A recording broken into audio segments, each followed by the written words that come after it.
Hi friends, ഇന്ന് നമുക്ക് Barat രാവിൻ്റെ special ഉണ്ടാക്കുന്നത് കാണാം. ഡീറ്റെയിൽസ് ആയിട്ടൊന്നും കാണിക്കുന്നില്ല.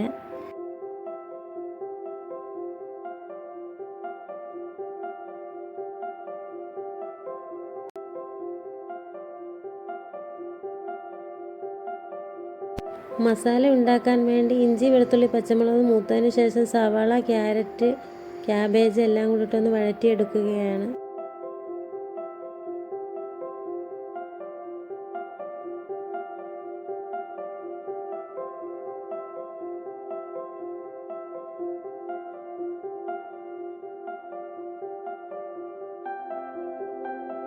മസാലകളെല്ലാം ഫില്ലിങ്ങിൽ ചേർത്തതിന് ശേഷം നമുക്ക് സമൂസ മടക്കിയെടുത്ത് പൊരിച്ചെടുക്കാം.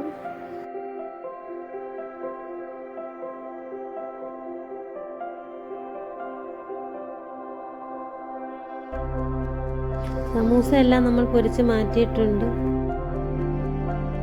ചപ്പാത്തിക്കുള്ള വെള്ളം തിളച്ചിട്ടുണ്ട്. ഇനി കുറച്ച് ഗോതമ്പ് മാവിലേക്ക് ശകലം എണ്ണയും ഉപ്പും ചേർത്തൊന്ന് പുരട്ടിയെടുത്തതിന് ശേഷം നമുക്കതൊന്ന് കുഴച്ച് അയച്ചെടുക്കാം. ഇനി ചിക്കൻ കറിക്ക് വേണ്ടിയുള്ള ഇഞ്ചി, വെളുത്തുള്ളി, പച്ചമുളക്, കറിവേപ്പില പ്രത്യേകിച്ച് വാട്ടിയെടുക്കുകയാണ്. പിന്നെ ഉള്ളി ഒരു പാത്രത്തിൽ വഴറ്റുന്നുണ്ടായിരുന്നു, ഉള്ളിയും തക്കാളിയും. പിന്നെ ചിക്കൻ കുക്കറിലിട്ടൊന്ന് വേവിച്ചെടുത്തതിന് ശേഷം അതിലേക്ക് ഇഞ്ചി, വെളുത്തുള്ളി, മസാലകളും എല്ലാം ചേർത്തങ്ങ് വേവിച്ചെടുക്കുകയാണ്. ഇനി അതിലേക്ക് തേങ്ങ വറുത്തരച്ചത് ചേർക്കാം. വറുത്തരച്ച കോഴിക്കറിയാണ് ഉണ്ടാക്കിയത്.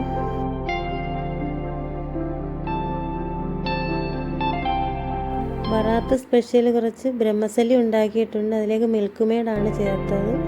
അങ്ങനെ നമ്മുടെ പായസം റെഡിയായിട്ടുണ്ട്. അങ്ങനെ നമുക്കിനി നോമ്പ് തുറക്കാം. വളരെ പെട്ടെന്നെല്ലാം റെഡിയാക്കിയതാണ്, അതുകൊണ്ട് ഡീറ്റെയിൽസ് ആയിട്ടൊന്നും പറഞ്ഞിട്ടില്ല. നമുക്ക് വരുന്ന വീഡിയോകളിലെല്ലാം പറയാം.